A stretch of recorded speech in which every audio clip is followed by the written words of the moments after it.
SST News, que é o nosso programinha de notícias, no qual a gente pretende, além de tratar de notícias, falar um pouquinho para vocês também das notícias que são importantes, tanto para a medicina quanto para o direito, com reflexos trabalhistas, previdenciários e tributários. Eu e o professor João Batista Opitz Neto fazemos a apresentação do programa, é o nosso 5º episódio, né, Neto? Isso. Estava calculando aqui, a gente começou no domingo, então é o 5º já. É o 5º, exatamente. Esse é o 2º programa que nós estamos fazendo simultaneamente para o Instagram e também para o Facebook. Então, é muito legal porque a gente consegue, né, atendendo o pedido dos alunos, estar também no Instagram, já que a gente, há muitos anos, faz diversas lives só pelo Facebook. É isso aí. Então, vocês podem acompanhar por um ou por outro, tanto faz, lembrando, acho que vale a pena a gente lembrar, no Instagram fica disponível por 24 horas e no Facebook fica por mais tempo e a gente depois coloca no nosso canal no YouTube, tanto o meu canal, Instituto Paulista de SST, quanto o canal da professora Ana Paula Fernandes, os dois no YouTube. Então vocês podem acessar lá para assistir também depois. Excelente. E hoje, então, começando aqui para quem está no Facebook, nós iniciamos pelo Instagram, e eu estava comentando a importância de conhecer as normas regulamentadoras, tanto para fins trabalhistas, que é o habitual, que as pessoas estão mais acostumadas, como também conhecê-las para finalidade previdenciária e tributária. E aí eu vou passar para o professor Neto, porque eu gostaria que ele falasse um pouquinho, principalmente para o pessoal que está em casa, o pessoal que porventura não seja da área do direito, porque nós temos muitos seguidores que não são da área do direito também. Eu queria que você começasse, Neto, explicando para o pessoal o que é uma norma regulamentadora. Partido básico, o que é uma NR, que a gente chama, né, de NR, são tantas, o que são? Queria que você começasse. As normas regulamentadoras, elas foram instituídas por portarias do extinto Ministério do Trabalho, né? A gente sempre esquece que ele não existe mais, mas sendo a principal a portaria 3214/78, né, que foi a primeira que instituiu as normas regulamentadoras, e aí a gente começou, elas foram sendo substituídas ao longo do tempo, então elas passaram por uma série de alterações ao longo do tempo, e elas são normas que regulamentam as questões relativas à saúde e segurança no trabalho, né? Então, como que funciona isso? Nós sabemos que a própria Constituição Federal diz que os trabalhadores têm direito à redução dos riscos que estão expostos no ambiente de trabalho, isso está garantido a todo trabalhador, tanto urbano quanto rural. A CLT, ela também traz algumas, vamos dizer assim, algumas regulamentações em relação às questões de saúde e segurança no trabalho, algumas normas específicas, e em 1978 foi publicado as NRs na sua primeira redação, trazendo normas a serem utilizadas pelas empresas no ambiente de trabalho, visando o quê? A gente sempre fala que a portaria 3214/78, as normas regulamentadoras, elas podem ser consideradas como a Bíblia em relação à medicina do trabalho e à segurança no trabalho. Então, saúde e segurança no trabalho. Por quê? São normas que todas as empresas são obrigadas a cumprir e que garantem a proteção à saúde e segurança do trabalhador. Então, elas são muito importantes porque elas regulamentam o que as empresas devem fazer para preservar a integridade física e a saúde dos seus trabalhadores. Nós sabemos que muitas vezes é difícil de você mostrar para o empresário que ele vai ter um ganho lá na frente, a longo prazo, em relação ao investimento em saúde e segurança no trabalho. A gente tenta demonstrar isso para o empresário, como a professora Ana Paula falou, como a Ana falou, através da questão tributária, através das ações que as empresas acabam tendo em relação a ações regressivas do INSS, ações trabalhistas. Então, a gente sempre tenta trazer para o empresário que ele vai ter um custo. Mas, na prática, no dia a dia, a gente sabe que grande parte das empresas vão cumprir aquele mínimo que está ali nas normas regulamentadoras. Daí a sua importância. Porque se eu desregulamentasse totalmente essa questão, eu estaria expondo os trabalhadores a um risco em relação à sua saúde e à sua integridade física.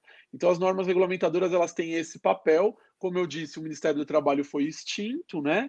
Ele virou uma secretaria dentro do Ministério da Economia e, em razão disso, nós passamos, e aí do porquê a gente trazer esse tema, nós estamos passando por revisões das normas regulamentadoras desde que o governo Bolsonaro entrou no poder, desde que assumiu essa nova equipe. Eles estão revendo essas normas e aí a gente quer trazer para vocês algumas novidades. Nós vamos fazer vários programas sobre as normas regulamentadoras.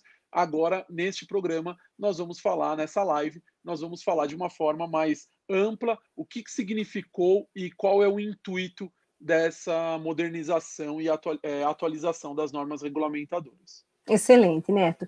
Então, para o pessoal que já tem uma ideia, que a gente está comentando aqui, afinal, o que são as normas regulamentadoras, acho que é importante também a gente identificar para as pessoas que existem várias.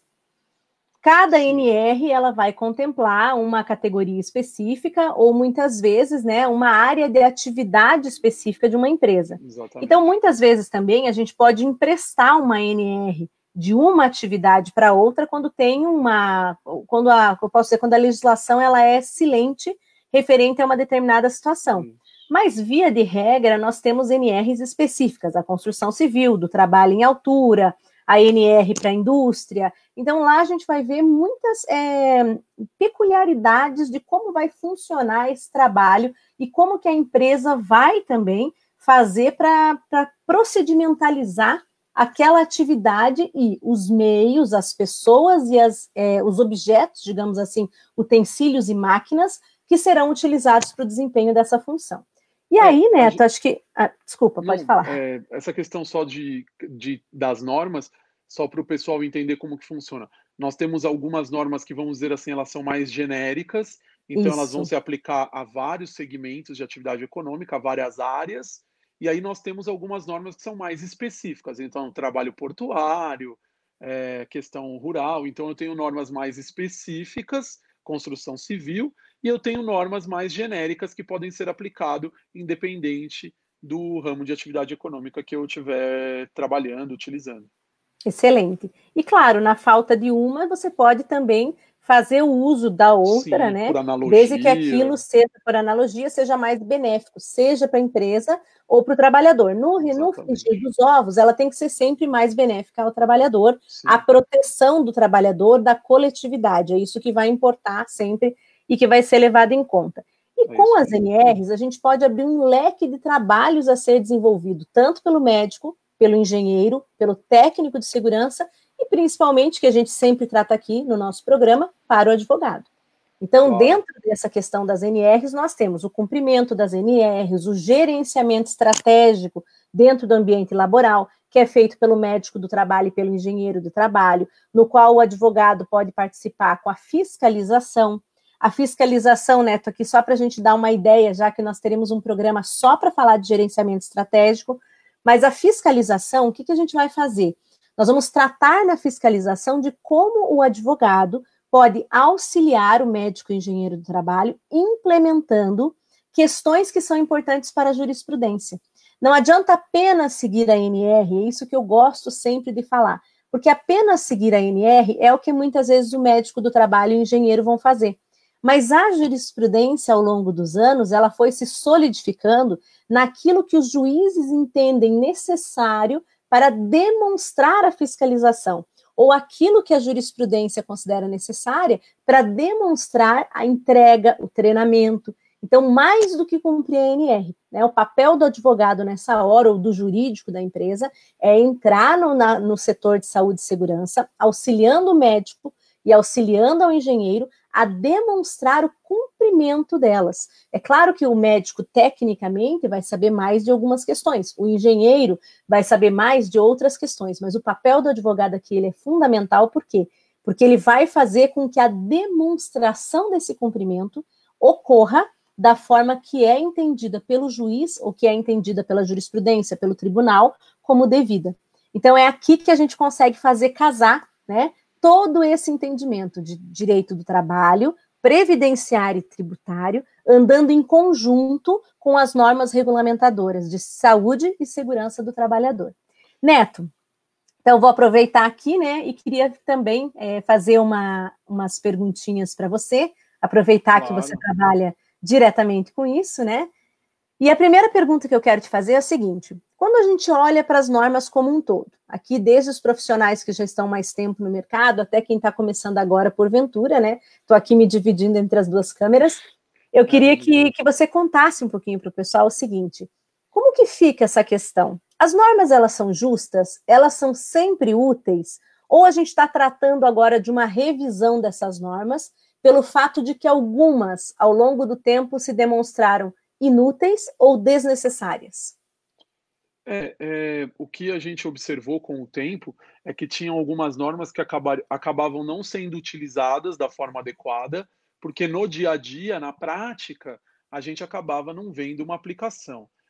Por exemplo, inspeção prévia no local de trabalho, que inclusive foi revogada. Nunca uma empresa fez isso. Antes de eu iniciar minhas atividades, eu chamo. Na prática, isso não vinha acontecendo. Então, não fazia sentido você manter uma norma só para estar ali se ela não é utilizada. Então, a revisão das NRs ela veio para atualizar aquele conteúdo. Por quê? Porque nós tínhamos um conteúdo, como eu disse, que iniciou lá em 1978. Não é que ele nunca foi atualizado, ele foi sofrendo algumas alterações ao longo do tempo, mas nunca uma alteração tão grande como a que a gente está vendo agora, que é o quê? A revisão do texto como um todo. Geralmente as revisões que aconteciam eram de alguns itens, alguns tópicos bem específicos, ou a publicação de um anexo. Então, por exemplo, a gente tinha a NR17, aí você tinha um anexo lá que fala do operador de checkout, que é de quem trabalha em supermercado. Quando a NR17 fez, a gente não tinha aqueles problemas que você vivencia hoje nas questões de ergonomia. Por exemplo, uma coisa que a gente está vivendo agora na questão do Covid, home office. Então, quando a norma foi concebida, não existia. A NR17, a história dela é final da década de 80, início da década de 90, quando teve aquelas questões de mecanografias e trabalhos bancários, aí você teve um boom de Lerdort, de lesões, doenças osteomusculares relacionadas ao trabalho. Aí eles publicaram a norma, se você vê a exposição de motivos, inclusive, da norma, ele fala sobre essas questões, mas, por exemplo, não contempla o home office. E aí hoje é uma realidade. Acho que nunca tantos trabalhadores estiveram em home office como agora na questão do Covid, que a gente está observando no dia a dia. Então, assim, a gente tem que ter uma atualização, isso é necessário, porque o mercado de trabalho evoluiu ao longo do tempo.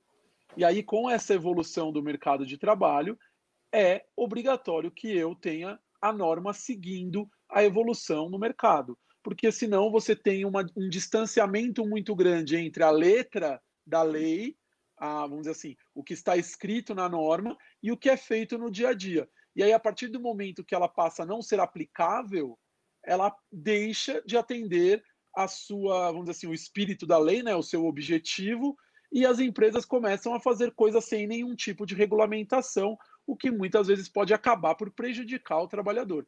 Então, a atualização das normas, sem sombra de dúvidas, é necessária, porque nós tivemos uma grande evolução no mercado de trabalho ao longo do tempo e a gente não via, vamos dizer assim, a legislação acompanhar essa evolução que a gente observou, né? E aí, excelente. E assim, Ana, até você que trabalha na área, agora não, que você está no CARF, né, licenciada, mas quando você trabalhava na parte de contestação judicial, aquela coisa da questão do nexo técnico epidemiológico, defesa em ações regressivas, a importância das empresas estarem cumprindo essas normas para fazer esse tipo de defesa, né? Sim, porque sim. muitas vezes é o que resta para a empresa provar que não houve uma culpa, uma negligência em relação a essas normas, né? Sim, até eu ia comentar isso. Embora no momento eu não esteja advogando, eu continuo acompanhando. Por quê? Porque eu ainda dou aula sobre isso. Claro. Estou terminando uma obra grande agora, eu e a doutora Gisele,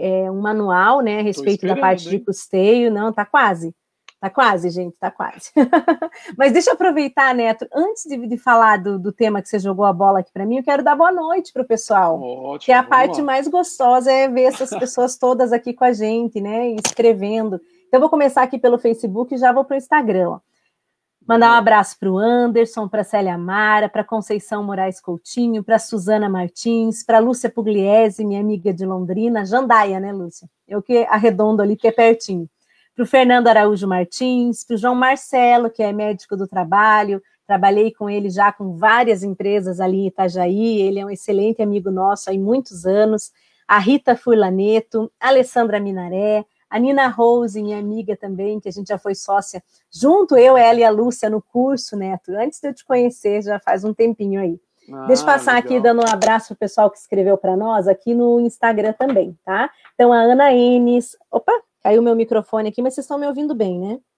Eu falo alto, gente, a vantagem de falar alto é que o microfone cai e tudo fica bem.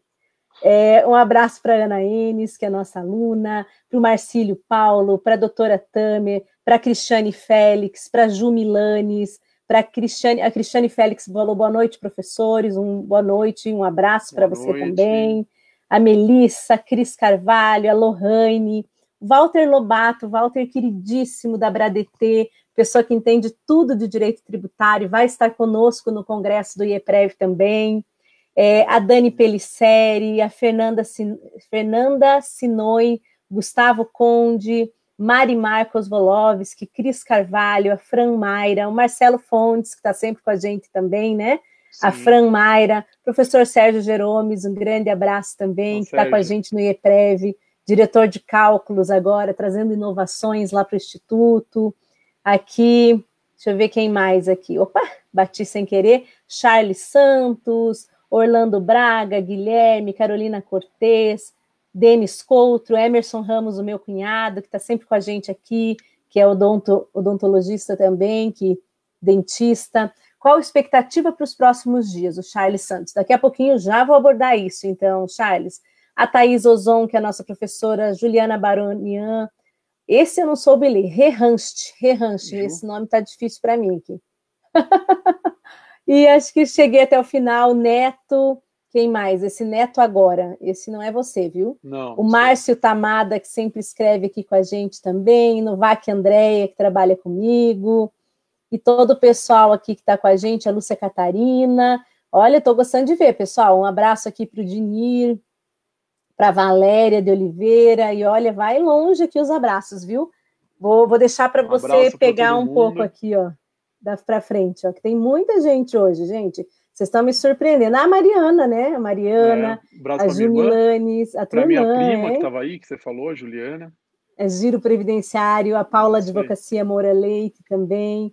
Então, um abração para todo o pessoal. O Igor, a Jane Flávia Neves, o MM Neto, a MM Neto, o João Baronian, né, que eu já falei, mas aquela hora eu não tinha lido ainda, e a Lorena aqui, que falou, olha, professor Opitz Neto, temos que levar para realizar um workshop com peritos e servidores da Justiça Federal. Excelente, hein? Vamos, isso seria muito bom mesmo, que o Neto tem um curso que é ideal para o pessoal. E aí, ó, o pessoal aqui do Facebook só pro meu tio também. Aí que você já leu, né? Ah, é? O João Baronian, é irmão da minha mãe. Então, um abraço para ele também. A minha prima também, que é filha dele. Bom, excelente. Bem, deixa, não, peraí, calma que é minha vez. Então vai. Senão... Calma que é minha vez, gostou dessa? Gente, eu quero falar um pouquinho sobre o que o Neto falou, da importância da fiscalização. Então, a gente comentou um pouquinho no início, eu falei da necessidade, mas o Neto pegou num ponto que eu acho que é importantíssimo para quem não tem experiência nessa área compreender. Eu vejo muita gente falando coisas equivocadas, coisas erradas sobre o ambiente laboral. Às vezes, o próprio advogado trabalhista que trabalha só com reclamante, às vezes ele sai fazendo um comentário que é disfuncional e que não ajuda em nada o setor. E quem está aqui, o médico do trabalho, eu já li aqui, né? Tem o Neto, tem o Itajaí, eu chamo de Itajaí porque é o apelido do João Marcelo, né, João Marcelo? Já entreguei teu apelido aqui. O João Marcelo, o pessoal que trabalha com isso, sabe o seguinte: nem tudo que está na ANR protege o trabalhador. Muitas coisas que estão na ANR estão defasadas, como o Neto começou a dizer, e em razão de estarem defasadas, o que elas trazem? Elas trazem um problema para o ambiente laboral, elas trazem um problema logístico para a empresa e muitas vezes um dispêndio financeiro desnecessário. Vou dar um exemplo aqui, né? A gente tem às vezes uma regrinha ou outra dentro da ANR que nem sequer a empresa consegue comprar a máquina com aquela determinada proteção, porque foi uma proteção que alguém um dia inventou, colocou na legislação brasileira, sem qualquer funcionalidade. Aquilo não tem sequer como a empresa fazer. E aí nós temos diversas empresas brasileiras que compram maquinário da Alemanha, da Noruega, da Itália, precisa chegar a máquina no Brasil e fazer uma... Eu não tenho nem palavra para isso, né? Seria assim, fazer um chuncho. Uma gambiarra. Uma gambiarra, colocar uma determinada proteção que não tem como ser colocada naquela máquina, o que às vezes pode colocar mais em risco ainda o trabalhador. Por quê? Porque aquilo ele é criado, ele é inventado pelo nosso legislador que não tem conhecimento nenhum. Ou às vezes alguém que cria aquilo pelo executivo, que é pior, porque daí nem passa pelo Congresso Nacional. E a gente tem aprovado por portaria uma situação que às vezes traz um dispêndio financeiro e no final das contas não trouxe aquela vantagem, aquela proteção para o trabalhador que se almejava. Queria que você falasse um pouquinho disso, Neto. Nós temos vários exemplos, né, de coisas assim um pouco inúteis. Tem algumas exigências que a gente vê no dia a dia e que acaba por não ter nenhum, vamos dizer assim, nada que garanta a segurança do trabalhador. É mera formalidade, é mera letra de lei que na prática não traz nem nada, né?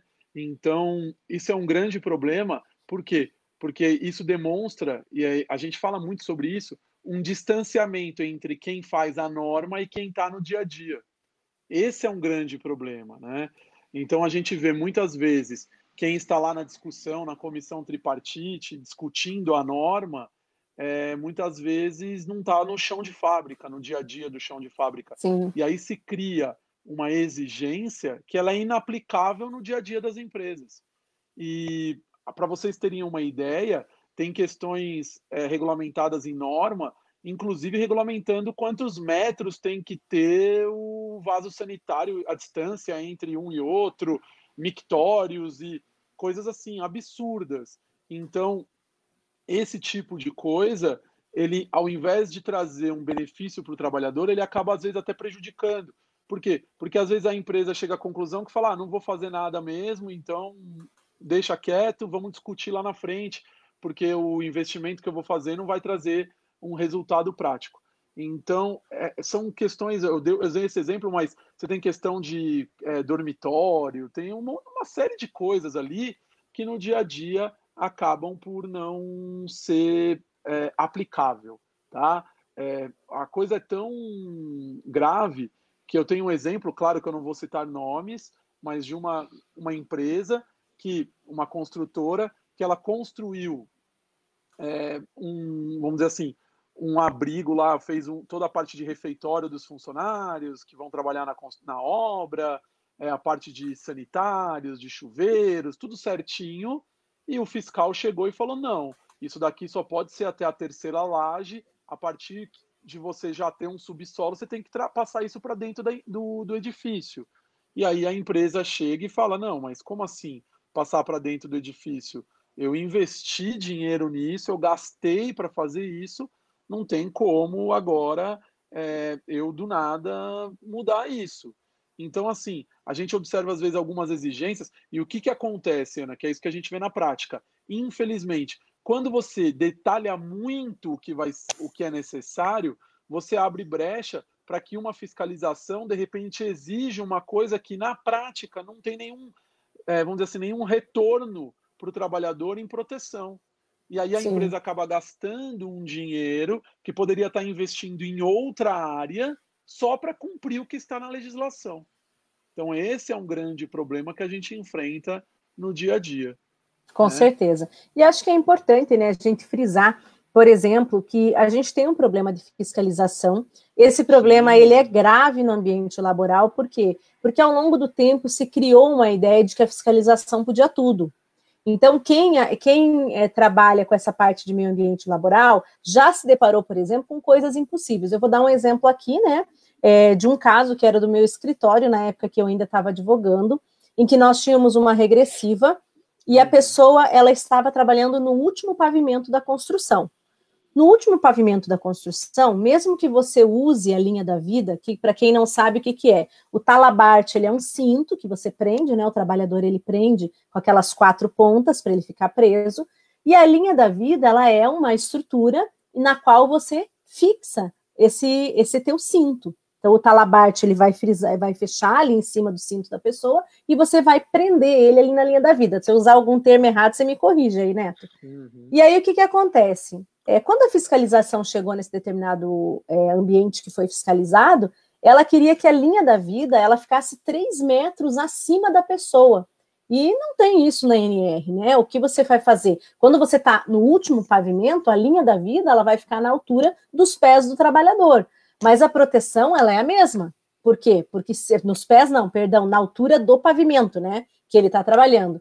Mas é a mesma. Por quê? Porque ele vai estar preso na estrutura da mesma forma. Se ele estiver preso, que é um dever de fiscalização da empresa e um dever de uso do empregado, ele vai estar preso também. Só que eu não posso fazer algo acima daquele pavimento para prender esse cinto. Não há essa obrigatoriedade. Isso já está discutido até por jurisprudência, já tem jurisprudência pacífica sobre isso.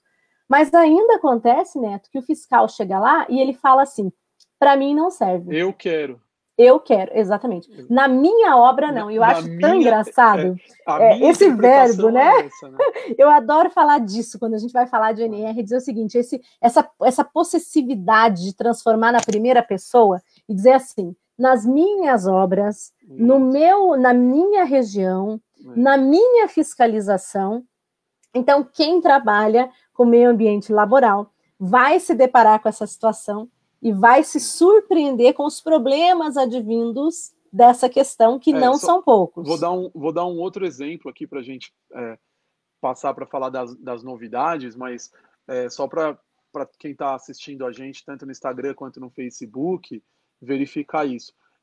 Já teve um caso de um cliente nosso que o Ministério Público do Trabalho chegou e falou assim, olha, eu quero que troque o produto químico utilizado na produção. E aí a empresa fala, não, mas esse produto é uma multinacional, isso aí é feito fora do Brasil, sempre foi feito assim, se eu trocar o produto, eu não garanto a qualidade daquele material, e esse material precisa ter uma garantia de qualidade, porque ele é utilizado para um serviço X, que eu não vou falar, porque senão vão identificar a empresa. E aí, não, eu quero que mude. Não, mas... Não, então se a gente vai mudar, eu vou ter que fechar a fábrica, são 5.000 trabalhadores que essa empresa... E vai ter que mandar todo mundo embora, porque eu vou ter que fechar a empresa. Eu não posso trocar o meio de produto. Sendo que, aí você vai falar, mas esse produto ele causou algum mal? Não. O monitoramento, tanto ambiental quanto biológico, que a gente fala, né? Então, eu fazer a medição daquele produto químico no ambiente de trabalho e a monitorização biológica que a gente faz através de exames laboratoriais nos trabalhadores, nenhum mostrava intoxicação ou exposição acima dos limites permitidos. Mas deu na cabeça e falou, olha, esse produto aqui, ele é reconhecido como cancerígeno, eu quero que troque ele. E acabou. Sim. Então, quando na verdade essa questão do reconhecido como cancerígeno, nós temos inclusive meios, né, e procedimentos para fazer esse reconhecimento. Para isso a gente tem a Fundacentro, a gente tem portarias específicas do INSS, né? A gente tem a lista, exatamente. Então não é uma coisa assim aleatória, né? Eu decido.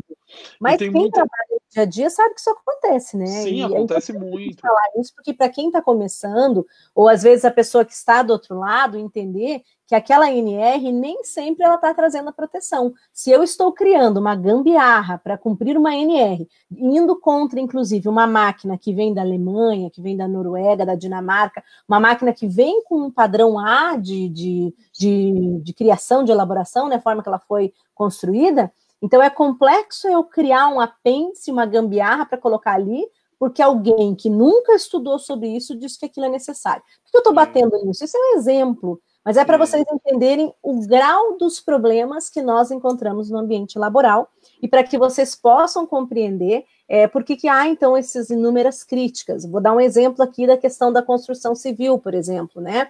O Neto começou falando, nós tínhamos uma criação de dormitórios, né? Porque quando você faz uma obra num determinado lugar, muitas vezes você precisa de uma mão de obra externa. Então, exemplo, vou fazer lá o saneamento básico do litoral. Eu trabalhei com uma empresa que fazia isso há muitos anos. Quando você vai fazer o saneamento básico no litoral, você não tem mão de obra.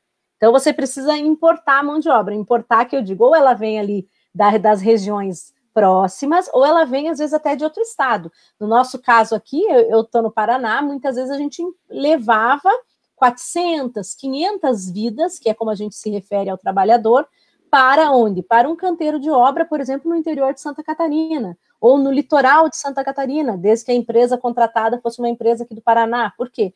Há uma dificuldade de encontrar uma mão de obra especializada. Então, normalmente, o que as empresas levam? Levam mais diretoria, supervisão, médico, engenheiro e técnico de segurança. Esses as empresas costumam levar o seu próprio time para garantir a qualidade da prestação de serviço. Mas, às vezes, tem que levar o próprio trabalhador mesmo, que é muitas vezes o pedreiro, Nossa, hoje eu estou ruim de palavras, me ajuda aí o auxiliar, estava difícil de lembrar. Isso, o servente de pedreiro, o armador. Às vezes precisa levar todos. Aí o que acontece? Quando leva, tem uma regra para você fazer os dormitórios. Eu acho que é até bacana, Neto, existe a regra, porque eles não podem fazer lá uma casinha, tem que né, ter condições mínimas de 40 habitação, metros quadrados e colocar 90 pessoas para dormir dentro, claro. Agora, o que a gente se surpreende é que quando você fazia a leitura, antes de haver uma revogação de parte delas, né, quando você fazia a leitura, você encontrava um detalhamento que chegava a ser absurdo. Era igual, acho que nem para construir uma casa existe um detalhamento de centímetros. E isso era o suficiente, muitas vezes. Ó, o moço falou que travou aqui. Beatriz que falou que travou. Todo mundo travou para todo mundo ou já voltou? Já voltou? Voltou? Eu estou ouvindo bem e estou vendo bem o Neto. Também. E aí o que acontece? O pessoal às vezes não se dá conta de que essas regrinhas elas eram suficientes para inviabilizar o negócio. E aí foi isso que o Neto falou que eu quero frisar com vocês. Quando eu tenho uma regra que ela é sem sentido, que ela não traz proteção, que ela não garante saúde, e que ainda por cima ela inviabiliza o negócio, o que a gente tem? A gente tem uma regra burra, com todo o perdão da palavra. Que faz gastar essa regra, exatamente, e ela inviabiliza o negócio, ela faz com que o negócio perca a vontade, ela faz com que o Brasil seja menos competitivo, ela faz com que outra pessoa venha e ganhe o lugar daquele empresário, o que não é legal para ninguém, porque aquelas pessoas vão perder o trabalho também, vão perder o emprego. É bom a gente ressaltar isso, né? Porque às vezes alguém escuta parte da conversa e fala assim, nossa, mas eles estão defendendo. Não, ninguém aqui está dizendo para não ter nenhuma norma. Jamais. As normas elas têm que ser razoáveis e elas têm que ter sempre o único objetivo, que é a proteção do trabalhador. Não adianta você fazer uma norma com um monte de exigência e que no dia a dia ela não vai ser aplicada. Essa é a grande questão que se coloca. Como eu falei no começo, a maioria dos empresários vai acabar fazendo só o que está ali naquela norma. A gente sabe que na prática acaba acontecendo isso, até por questões financeiras, né, de custo, e a norma tem que trazer regras, Ninguém aqui está dizendo que não tenha que ter regras. Só que essas regras elas têm que ser razoáveis. Funcionais, né? Funcionais. Exatamente. E tem que ser aplicadas no dia a dia das empresas. E falando agora um pouquinho da modernização, o que a gente observou? A modernização, ela trouxe para algumas empresas, aí eu faço algumas críticas sobre isso, por quê? Porque para aquelas empresas lá, o microempreendedor individual, a empresa de pequeno porte, você tirou muita regulamentação, então tirou-se muitas exigências dessas empresas. Nós sabemos que essas empresas que são menores, que, vamos dizer assim, faturam menos, elas têm que ter um tratamento diferenciado, só que eu entendo que foi muito desregulamentado. E aí a gente corre um risco de não ter proteção do trabalhador, infelizmente. Tá? Aí ficou livre demais, né? Isso. A gente vai falar sobre cada um desses itens, como eu disse, nas próximas lives, abordando as NRs, cada uma delas, tá? Mas só de uma maneira geral, só para vocês entenderem, a expectativa do governo, que o governo quer, é a revisão de todas as normas até o ano que vem. E eles já estão publicando diversas normas, tá? Então, nós já tivemos uma nova redação da NR1, agora, recentemente, um pouco antes do Covid, ninguém mais falou, porque o Covid entrou em evidência e o noticiário virou só isso, mas nós tivemos a publicação da portaria que alterou a NR7, que é o Programa de Controle Médico de Saúde Ocupacional. Nós tivemos o PPRA, que deixou de existir, então, a partir do ano que vem, não existe mais PPRA, o conceito é outro, a gente vai abordar isso numa live, que é do Programa de Gerenciamento de Riscos, que é o famoso PGR, que virou um anexo da NR1. Nós tivemos a publicação de uma nova portaria sobre a NR18, que trata da construção civil.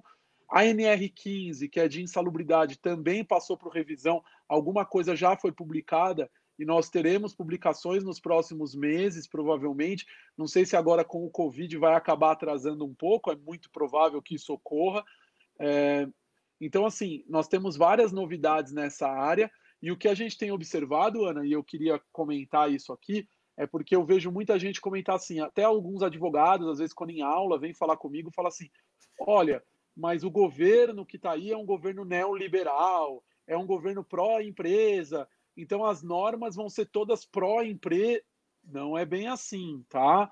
Se vocês forem ler o que está nas normas, não é tão assim pró-empresa, não, tá certo? Por quê? Porque com as normas como elas existiam antes, a redação anterior de alguma dessas normas, o que a gente observava na prática? As empresas faziam documentos para engavetar.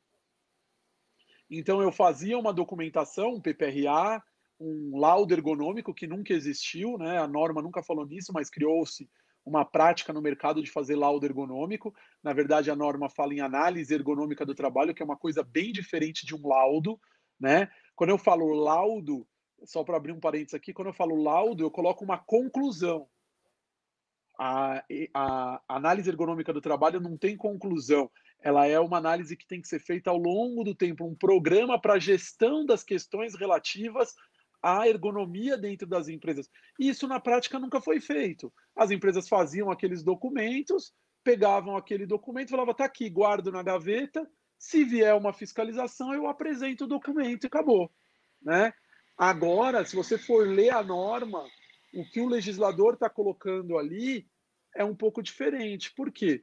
Porque se elas forem ser aplicadas e fiscalizadas da forma como está a redação das portarias que estão saindo, do que a gente já viu de revisão, nós observamos que a norma agora ela exige que a empresa tenha uma atuação frente ao problema que for observado. Não apenas um documento para engavetar, que é esse programa de gerenciamento de risco, esse conceito de gestão de risco, né? Que a gente vai falar muito sobre na quarta-feira. Na quarta-feira, que é a nossa próxima live, a gente vai falar sobre esse programa de gestão de risco. Então, é muito importante isso, por quê? Porque a empresa não é uma... Quando a gente fala de empresa, muitas vezes, fala em laudo, você está falando de uma fotografia de um momento. E a ideia não é essa, é que o programa seja feito ao longo do tempo. Não há problema nenhum eu detectar um problema na minha empresa, desde que eu tome ações para que esse problema não cause uma lesão num trabalhador, uma doença ocupacional. Então, que é uma coisa mais inteligente, inclusive, né? Porque no passado, o que a gente tinha? A gente tinha um plano, esse plano ele tinha que ser operacionalizado, e não importasse o que acontecesse, tudo tinha que corresponder àquele determinado plano. É uma visão estática, quando, na verdade, a gente sabe que medicina, direito e segurança são coisas dinâmicas, né? Sim, eu ressaltei um comentário do Anderson aqui. O Anderson não gosta de participar ao vivo, né? A gente convida ele, né? Ele não quer, né? Mas ele sempre faz os comentários, eu gosto de citar aqui os comentários dele. E ele fez um comentário interessante. Ele falou, olha, infelizmente, enquanto estamos discutindo as NRs da Revolução Industrial, a Revolução Tecnológica está a mil. Isso aí, e isso é fato, né? Porque a gente vai lidar cada vez mais com questões muito mais, eu diria, contundentes e que vão trazer desafios muito grandes, que é a questão da tecnologia, que está aí e a gente já não sabe muito bem, muitas vezes, como lidar com ela. E nunca foi tão utilizada, né? E eu acho assim, a gente está num momento aí dessa história de isolamento e tal, que muitas empresas vão perceber que talvez elas não precisem deslocar os funcionários dela até o local de trabalho, reduzindo o seu custo, porque você paga vale transporte, tem que manter refeitório, uma série de coisas. Talvez isso vai servir também para isso, para muitas empresas falarem, olha, será que eu preciso realmente deslocar todos os meus funcionários para o ambiente de trabalho, ou eu posso manter alguns nas casas deles com um menor custo? Então a gente tem uma revolução aí acontecendo e isso tem que ser objeto de normas regulamentadoras para que se garanta a saúde e a segurança dos trabalhadores. E, Ana, uma coisa interessante que a gente teve notícia recente agora, foi até publicado, que o próprio Ministério Público do Trabalho está questionando a constitucionalidade da tramitação, inclusive, dessas revisões das NRs, né? Então, eles estão questionando a forma como essa revisão foi feita. Muitas pessoas questionam isso pode ser uma crítica, porque a gente viu que foi muito a toque de caixa, uma coisa muito rápida. E muitas pessoas criticam que deveria ter uma participação maior de todos os envolvidos, né? Então, e não essa é uma teve, né? questão a ser Embora discutida. eles Não abriram a teve. consulta pública, essa consulta sabe porque a gente fica consultando toda hora, né, Sim. Neto? Porque, Sim. particularmente, eu mesma só fui saber da consulta num dia que nós dois estávamos discutindo. Aí você abriu para ver uma situação e falou: olha, eles já estão abrindo consulta, porque Sim. foi uma surpresa Não para foi muita divulgado. gente. Não houve Sim. divulgação, né? Não houve divulgação. Até o João Marcelo fez um comentário aqui, né? Que as empresas elas só querem o laudo, né? Para apresentar para fiscalização. Infelizmente. Então, isso acabou virando uma prática no mercado. E até com esse completou conceito aqui, de programa de gestão de risco, não dá para ser assim, né? Sim. Isso é bem complicado. E a Rita Furlaneto, ela fez um comentário interessante também. Ela falou assim, é tudo no prontuário e nada na prática. Então, a gente tem vários problemas que acontecem. Burocracia, né? Então, exatamente. Você faz um monte de documento, mas aquele documento ele não passa para a prática da empresa. Ele fica só na documentação e não é isso que a gente quer. Né? E um comentário do João Marcelo, pessoal que não está vendo o comentário, porque eu tô lendo agora o comentário do Facebook. O João Marcelo, que é médico do trabalho, ele falou o seguinte, né? O problema é que as fiscalizações elas são diferentes dependendo da região do país. É exatamente isso que a gente comentou. Não precisa, é um João, absurdo, né? Não precisa nem ser na região do país. Dentro aqui de São Paulo, como eu tenho regiões fiscalizadas por fiscais diferentes, tem fiscal que interpreta de uma forma e tem fiscal que interpreta de outra. Aí a empresa fala, esse meu empreendimento, construção civil é o maior exemplo. Esse meu empreendimento fica em qual região? Na Zona Leste. Na Zona Leste o fiscal tal tem essa interpretação. Imagina que insegurança. Esse aqui, então, né? É absurdo isso, né? Porque a norma ela não pode depender tanto do intérprete assim, principalmente em relação a essas fiscalizações, porque isso gera um problema muito grande para as empresas, porque elas são autuadas e aí vão fazer recursos administrativos e depois isso acaba indo para o judiciário, né? E você sobrecarrega. Uma vez a gente participou como assistente técnico de uma construtora no Centro-Oeste, numa cidade lá, uma capital do Centro-Oeste do Brasil, tinha, não estou brincando, no mesmo processo, 1.800 multas na mesma obra para serem contestadas. E aí você tem que fazer ainda a defesa de cada uma daquelas multas. Isso a meu ver, na verdade, ele é um desfavor, né? Eu digo assim, é um desserviço e um desfavor para a sociedade como um todo. Porque perde-se o tempo da administração pública, perde-se o tempo do contribuinte, e esse tipo de situação você consegue, muitas vezes, no judiciário, derrubar tudo isso. Porque fica claro uma total insegurança jurídica. Neto, deixa eu aproveitar e mandar um abraço para a Fernanda Brito, que ela está aqui comentando no Instagram. Um abração, Fernanda, e acabei que eu demorei para responder ela, porque a gente estava focada ali nas respostas. A Fernanda também colocou, né, prontuário vezes perícia. São algumas situações que muitas vezes a gente tem que analisar, não é bem a verdade, né? A Eleusa Azevedo também, ela fez um comentário importante aqui. Opa, peraí que eu puxei. Ela está falando aqui... eu adorei esse comentário. 2 maravilhosos. Muito obrigada. Obrigado. Deixa eu aproveitar um elogio para a gente, né? Eu estava vendo aqui, eu não vi que era isso. Eu falei assim, ela fez um comentário importante, deixa eu baixar. Era isso.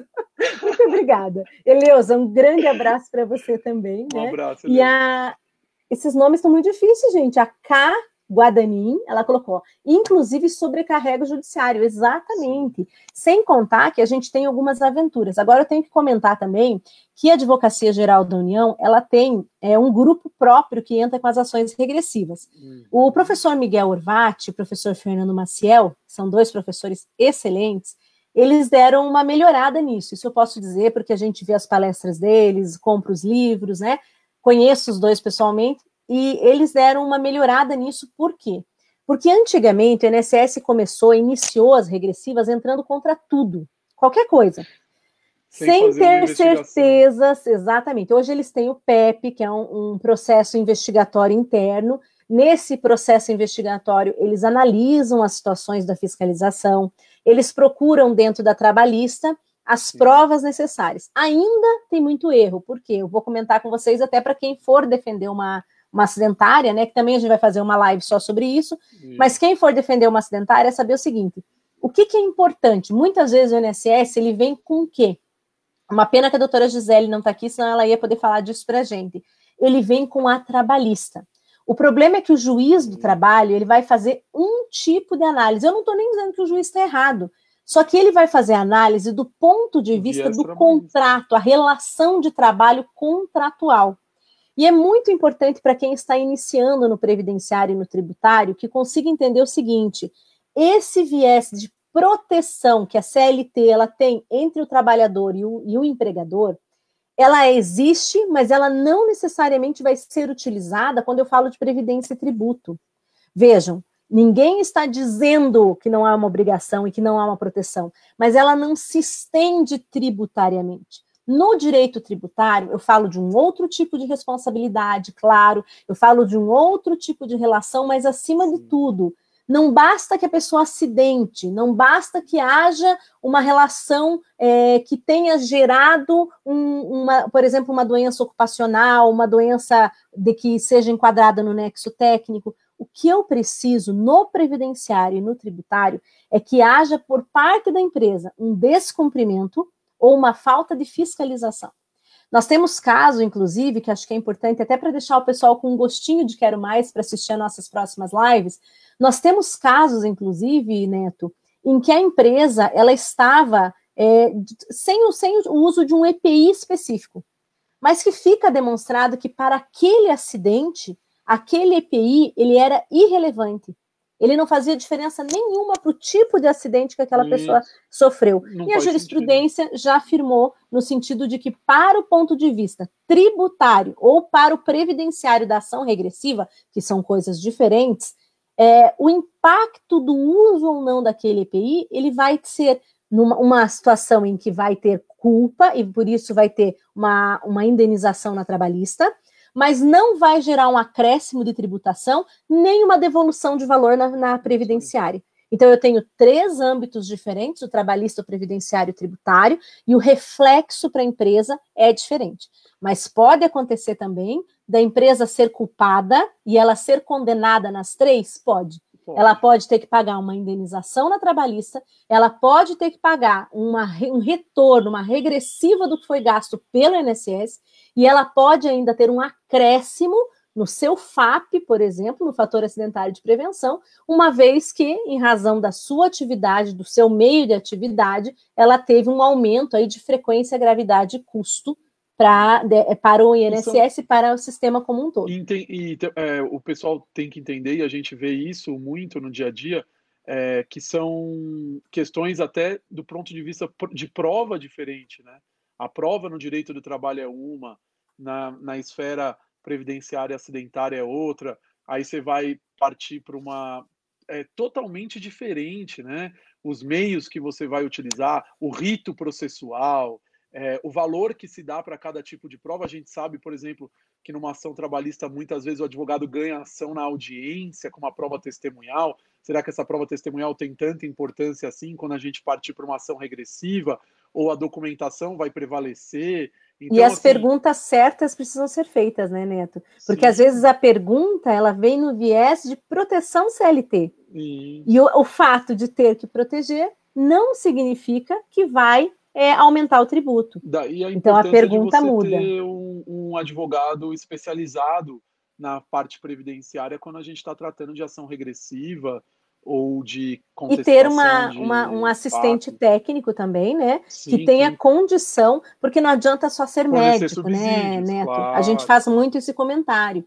Não adianta só ser médico, ser só engenheiro. E eu não estou falando que precisa ter outra formação, mas a pessoa tem que ter a vontade de também compreender outra regra, como também acontece com o advogado. Sim. O advogado também precisa se arvorar dentro ali das NRs, dentro dos procedimentos de engenharia, de medicina, para poder informar para a empresa se ela estava ou não dentro daquela determinada limitação. O que eu costumo dizer para os médicos, quando eu dou aula para eles sobre a questão da perícia, é que o médico, seja médico, engenheiro, quem quer que seja que esteja atuando como assistente técnico, ele tem que entender que ele é um auxiliar do advogado. Então ele precisa entender o que o advogado precisa de elementos probatórios para que ele ajude o advogado na comprovação daquilo. Então, isso é Excelente. muito importante, porque senão ele está jogando contra o time dele, vamos dizer assim, né? Quando você Sim. está contratado como assistente Neto, técnico. nós Diga, temos duas perguntas importantes. Uma do vamos lá. Dr. João Marcelo e uma aqui da K, deixa eu ver, K Guadani. Eu vou responder primeiro a do Instagram, porque o Instagram tem hora para fechar e daqui a pouquinho vai fechar a live deles, né? Tá com quanto aí? Uns Vamos lá. 55 já? Não, eu não sei onde que veio isso, não. Mas deve estar perto de fechar, Deve porque a estar, gente começou, porque a já gente faz. começou. Só no Face já faz 50 minutos. Então, ela fez a seguinte Vamos lá. pergunta, então eu vou responder aqui primeiro o pessoal do Instagram, tá? Ela falou assim: olha, teremos muitas ações a respeito do Covid, ser doença ocupacional, ter nexo causal ou não. Serão demandas em todos os 3 âmbitos, se o INSS for diligenciar nesse sentido. Cá, deixa eu, antes de passar para o Neto, eu vou fazer só uma colocação. Foi importante você falar isso, nós até tratamos no programa anterior, né, Neto? É o artigo 27, 27, se eu não me engano, da medida provisória. Teve muita discussão sobre isso e eu vou falar um pouquinho para vocês, bem rapidinho, sobre o que é presunção. É muito importante ter em conta o que é o Instituto da Presunção. O Instituto da Presunção, ele existe no âmbito previdenciário, no âmbito tributário, e ele não é muito comum no trabalhista. E isso faz com que as pessoas que são do trabalhista tenham um pouquinho de dificuldade de compreender. Presunção significa tem uma relação direta com ônus da prova. Então, presumir algo significa que, via de regra, uma determinada pessoa, o autor, aquele que alega, ele tem que provar. Contudo, na legislação tributária e previdenciária, a presunção ela aparece para dizer o seguinte: em algumas situações específicas, a causalidade, ela é tão comum que eu inverto o ônus da prova para o contribuinte, para o empregador, né? Que no caso é a empresa. O que acontece? O NTEP é um exemplo disso. O NTEP ele quer dizer assim: olha, Presunção eu vou pegar uma lista de presunção, né, Neto? Eu presumo que para determinado KNAI, para determinada atividade preponderante da empresa, determinadas doenças estão listadas lá. A mesma coisa aconteceu com a medida provisória que se referiu ao Covid, que eu vou deixar o Neto explicar, em que ela disse assim: presumidamente, né, neste caso, eles vão abrandar a presunção. E aí eu vou passar para o Neto explicar, ele explica essa situação muito melhor do que eu. O que acontece é o seguinte, no caso do Covid, a letra da lei diz da medida provisória diz que será necessária a prova do nexo causal. O que isso significa? Que eu não vou presumir que todo mundo que está contaminado por Covid, isso decorreu da exposição ocupacional. Eu vou ter que provar que, no caso concreto, existe a relação de causa e efeito, que é o nexo causal. Então, esses casos vão ter que ser avaliados individualmente e vai caber ao segurado provar que aquele caso específico dele decorre de exposição ocupacional. Por que imagina, isso? Né, se fosse o contrário. Não tem como. Seria uma prova impossível. Por quê? Qual que é a grande questão aí? A partir do momento que o Covid vira de transmissão comunitária, que é o que a gente tem hoje, a situação epidemiológica do Covid no Brasil, eu não tenho mais como saber identificar aonde a pessoa se contaminou. Ela pode se contaminar na casa dela, ela pode se contaminar numa ida ao supermercado, ela pode se contaminar numa ida à farmácia, ela pode se contaminar indo para o trabalho, voltando do trabalho, que hoje, segundo a legislação, por uma medida provisória, sequer é considerado como acidente de trabalho, né? O acidente de trajeto, ele foi excluído como acidente de trabalho. Então, tem uma série de situações. Então, aí a norma fala o seguinte: vamos inverter, não vamos considerar agora isso como uma presunção, como acontece em outros casos. Eu vou ter que provar a efetiva exposição do trabalhador. Aí pergunta, como que eu vou fazer isso? Vamos pensar, por exemplo, num profissional da área de saúde, que ele está trabalhando diretamente exposto a indivíduos na UTI por Covid, por exemplo. Aí ele vai ter que demonstrar que aquela exposição decorreu efetivamente, que é uma relação direta de causa e efeito. E tem mais, né, Neto? Desculpa fazer um adendo aqui, mas é claro que essa prova, ela é facilitada. Veja, a partir do momento em que o trabalhador ele tiver um indício, por exemplo, eu sou médico, eu sou enfermeira, mas eu estava de plantão atendendo num hospital de retaguarda do tratamento do Covid. Pronto.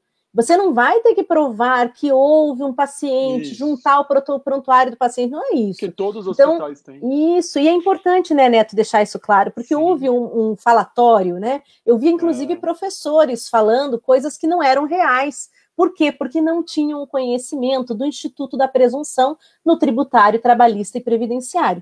E aí saíram dizendo o seguinte, olha, não vai ser entendido como nexo técnico. Claro que não, vai. Ele não disse isso, ele falou, olha, não vai ser por presunção. Presumido, a única coisa é que cada trabalhador que esteve, vamos dizer, caixa de supermercado, os caixas de supermercado vão ter uma facilidade de comprovar, porque eles estavam eminentemente expostos. Olha, encerrou nosso Instagram lá. Encerrou. E tem que falar para o pessoal que a gente vai, para voltarem aqui para o Facebook. É isso aí. Então, acho que basicamente seria isso, né? Não tem essa presunção que você observaria para outros casos de outras doenças. Eu vou ser bem sincero, eu acredito que o INSS em si, ele vai enquadrar Covid como acidente de trabalho em muitos poucos casos. Tudo vai acabar indo para o Poder Judiciário, e aí vai depender da interpretação dos magistrados. Porque a gente sabe que o INSS tem uma tendência, né, de conceder o benefício. Para ele é vantagem caracterizar, é vantagem, porque aumenta tributo. Sim. Mas, assim, eu tenho minhas dúvidas. A minha impressão, por conhecer o mundo médico, vamos dizer assim, é que poucos... Porque o que o médico vai pensar? E é uma questão concreta. Como que eu vou afirmar que isso aconteceu mesmo no ambiente de trabalho, sendo que eu estou tendo transmissão dessa doença em tudo que é lugar, né? Então, isso realmente eu acredito que vai acabar dentro do Poder Judiciário, e aí vai depender muito de interpretação de magistrado, interpretação dos peritos que estão atuando dentro da Justiça Federal, da Justiça Estadual, no caso, acidentária, né? Como que vai ser essa interpretação, e aí a gente vai ver caso a caso o que vai estar acontecendo. Mas o que a lei diz é que não vai haver uma presunção, é exatamente isso. É necessária a comprovação, por isso que ela fala que tem que ser comprovado o nexo causal. E aí tem uma pergunta que eu falei que nós tínhamos duas bem importantes antes de encerrar. Nós respondemos a do Instagram e ficou faltando uma colocação que o João Marcelo fez aqui, que é um tema, Neto, que nós dois tratamos muito, a gente até ia escrever sobre o tema, que é o seguinte: o fato da proibição das empresas de utilizar o prontuário em sua defesa. E aí a gente tem uma situação gravíssima, porque você tem o dado, você tem a prova, você sabe que não se encaixa dentro da presunção. Agora aqui eu estou falando da presunção normal, não estou falando dessa exceção do Covid. Sim. Então as empresas, elas têm um encargo pesado, porque determinadas atividades de uma lista maluca que foi feita, né, com todo respeito ao criador da lista, mas nós temos uma lista maluca que estatisticamente fala o seguinte: quem trabalha, eu gosto de usar esse exemplo, né, quem trabalha em confecção de lingerie tem mais dor de cabeça. Esse exemplo, para mim, ele é assim, o que tem de mais... Apendicite em profissional da saúde. Profissional da saúde tem apendicite. Então, esse nexo, ele me mata. Não tem base biológica nenhuma, é meramente estatístico. Meramente estatístico, né? Então, você pega uma regrinha lá, se naquele determinado ano o pessoal teve mais virose, teve mais um determinado problema do que, né, sem comentários. Exatamente. Mas tudo bem, já é uma situação complexa, a gente vai falar de NTEP. Isso, né? Nós vamos falar de NTEP no domingo que vem, pessoal. Nós vamos falar de FAP e NTEP. E aí, só para vocês entenderem onde que eu quero chegar, de repente, a empresa é obrigada a fazer o ônus da prova, ou seja, ela tem que excluir aquela presunção que foi jogada para ela. Toda aquela lista, para cada tipo de atividade, tem uma lista de doenças que são tidas como nexo técnico, e por isso a pessoa vai receber o B91. Para quem está aqui com a gente e não sabe exatamente o que é, vai receber um benefício, um auxílio-doença, mas na natureza acidentária. Hoje, com a reforma trabalhista, isso tem um peso gigantesco para o trabalhador e para a empresa, tributariamente para a empresa, e para o trabalhador que vai ter uma pensão por morte ou vai ter uma aposentadoria por invalidez calculada em cima de um benefício acidentário. A gente pode tratar disso numa live específica também. Sim. Mas onde que eu estou querendo chegar? Agora o professor João Marcelo falou ali uma situação que eu e o Neto já tratamos uma determinada vez aqui, a gente comentou meio de en passant.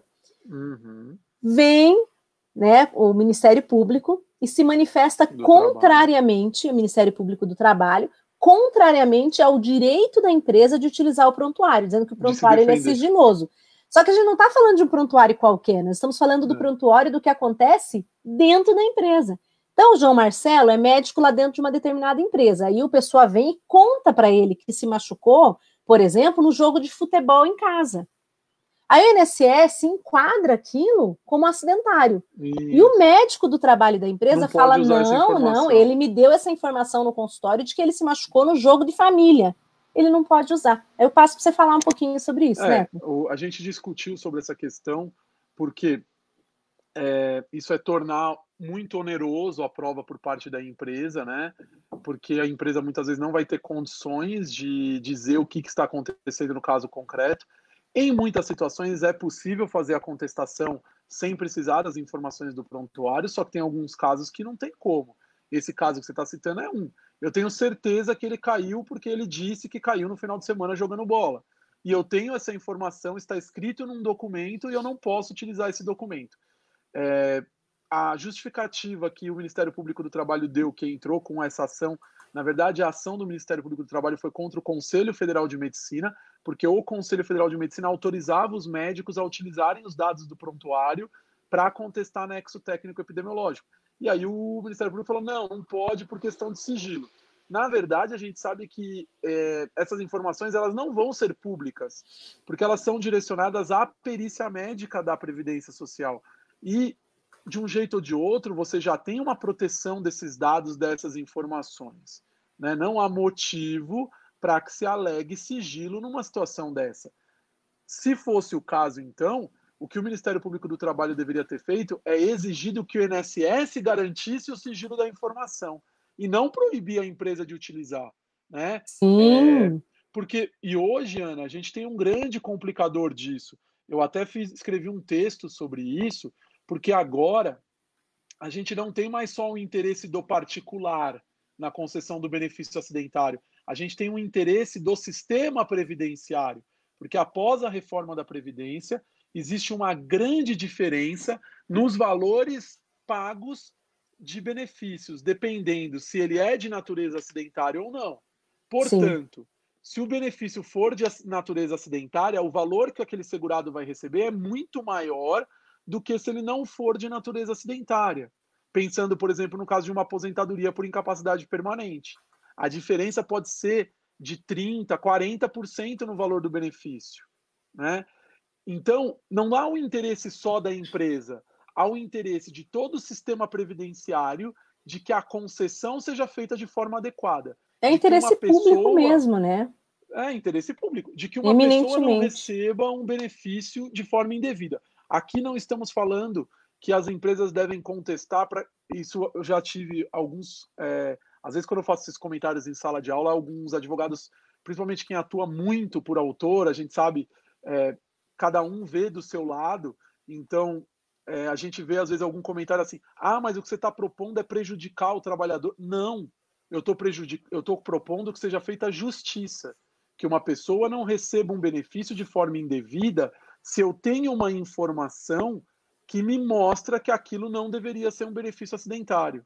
Não se trata aqui de forma alguma de prejudicar o trabalhador. Se ele sofreu um acidente de trabalho, ele tem que receber um benefício acidentário. Jamais eu vou falar o contrário. A verdade material, né, Neto? A verdade material, ela nunca pode ser entendida como prejuízo. A verdade, ela é a verdade. Isso, na verdade, é um coração de dentro de um processo também. Então, o coração do processo, ele é a prova. A partir do momento em que eu tenho uma prova material, e eu discuto muito isso, por exemplo, dentro do CARF. Mas ele teve uma preclusão consumativa temporal, ele não trouxe a prova a tempo. Não importa.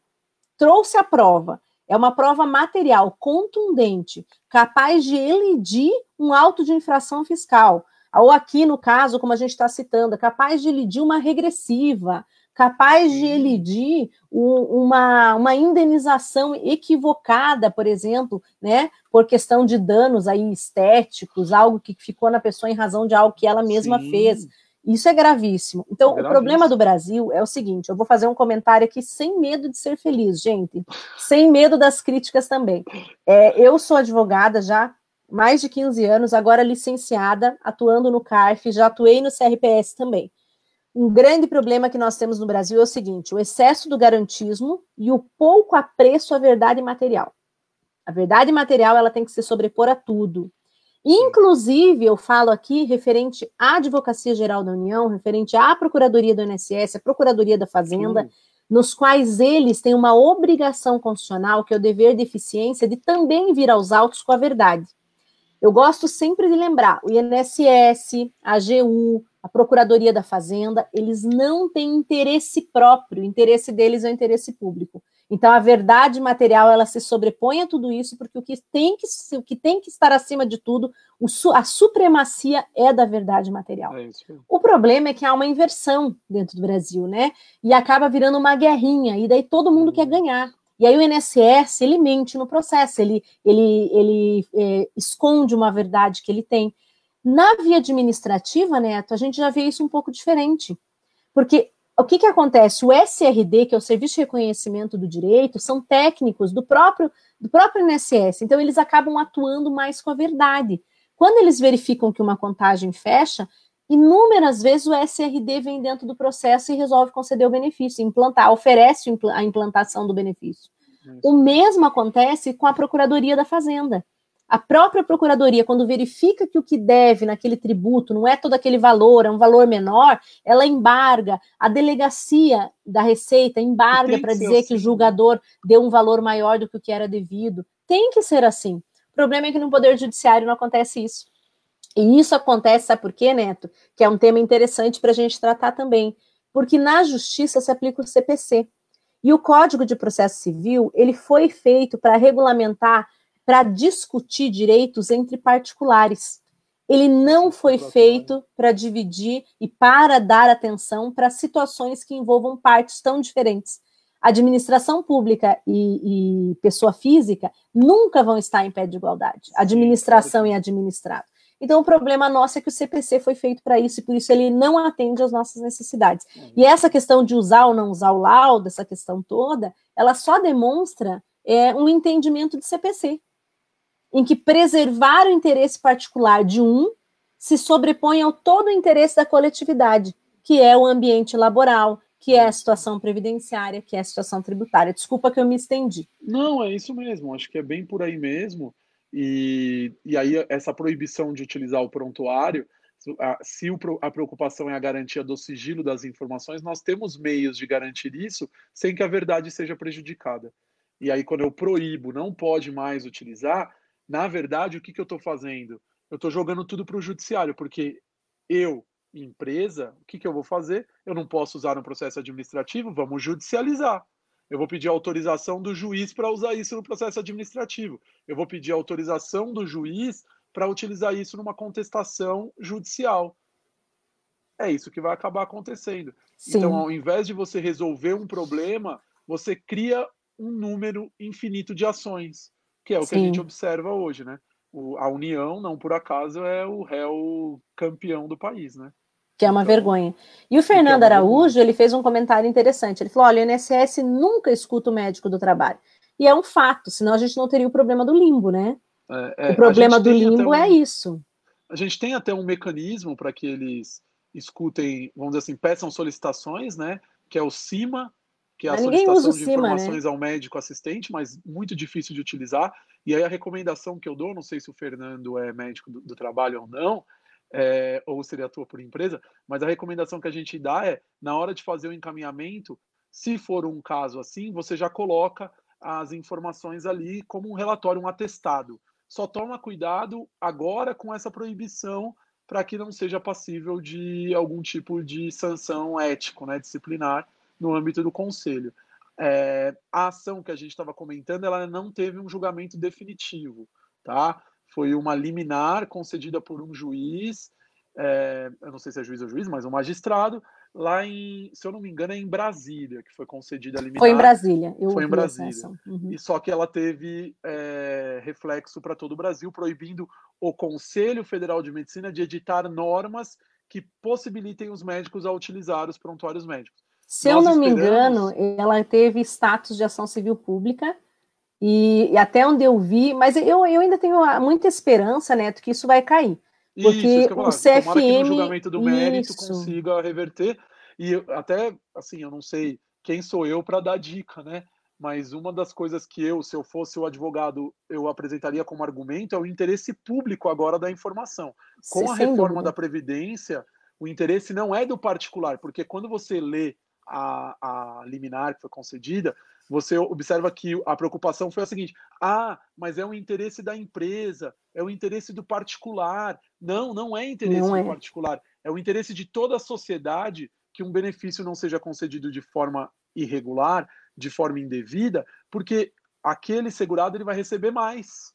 Então, tem o E interesse antes da da reforma, administração né, a gente pública. pode até dizer o seguinte, independente, Antes antes da também. reforma, já é um absurdo que se diga o seguinte, Sim. olha, porque eu quero ser garantista, então a verdade Isso, material, ela não me importa. Isso é a coisa mais ridícula que eu já vi, e eu fico indignada quando eu vejo esse tipo de discussão.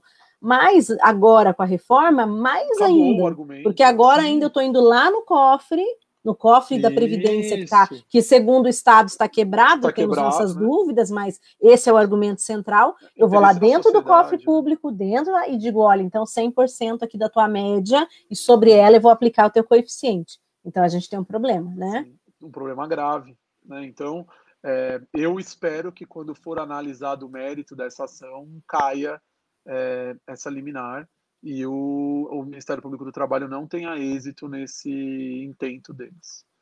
Perfeito, é isso. Neto, acho que encerramos hoje por aqui, né? Sim, a gente queria só fazer um panorama geral, né? Porque a gente vai abordar cada uma mais especificamente. Lembrando, pessoal, quem gostou, por favor, curta e compartilhe para aumentar nosso número de visualizações e a gente chegar num número maior de pessoas. Lembrando vocês que nós vamos tratar de diversos desses temas. Eu vou colocar um cronograma para vocês aí no Facebook e no Instagram, né? Tanto do professor Neto como do meu, do que a gente vai tratar. E o nosso programa é toda quarta-feira e domingo. Então, quartas-feiras e domingo, tratando de questões de saúde e segurança do trabalho, por isso o nome do nosso programa é SST News. News, exatamente. É isso aí. Então, pessoal, todos vocês depois vão lá no YouTube, fica disponível, acho que eu vi alguém perguntando, agora não lembro se foi no Facebook ou no Instagram, muita informação. Alguém perguntou, mas eu perdi o começo, tem onde eu assistir? Tem. Você pode acessar tanto pelo Facebook quanto no YouTube, tanto no meu canal, Instituto Paulista de SST, quanto no canal da professora Ana Paula Fernandes. Todo dia a gente acabou a live, no dia seguinte a gente sobe lá no YouTube, então vocês têm acesso à live e o que a gente viu, tá certo? Então, excelente. Queria agradecer a todos vocês que acompanharam a gente concorrendo aí com o Fantástico, né? No horário nobre. Horário nobre da televisão. Então, agradecer muito vocês, a todos que compareceram aqui, mandar meu abraço. Eu vi a Rita Furla Neto, que está sempre acompanhando a gente, a Nayara, que também sempre acompanha a gente, né?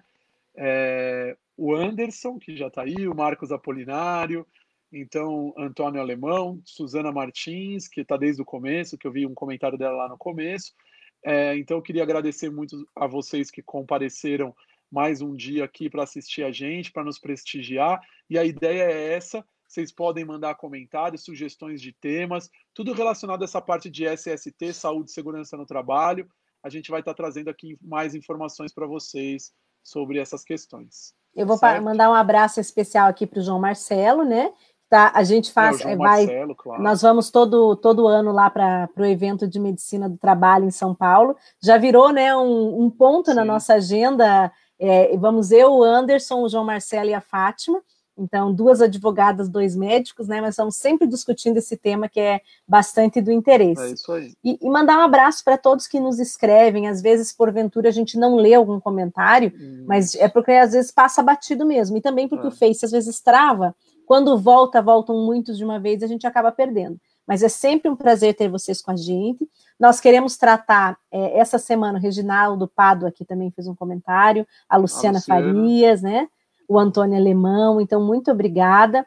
E dizer o seguinte, essa semana nós vamos tratar primeiro, a gente vai falar um pouquinho de GRO, né, Neto? Isso, o Programa de Gerenciamento de Risco ou Gerenciamento de Risco Ocupacional. Isso, que é o vamos próximo falar. Programa, é o próximo que programa. É uma novidade muito importante.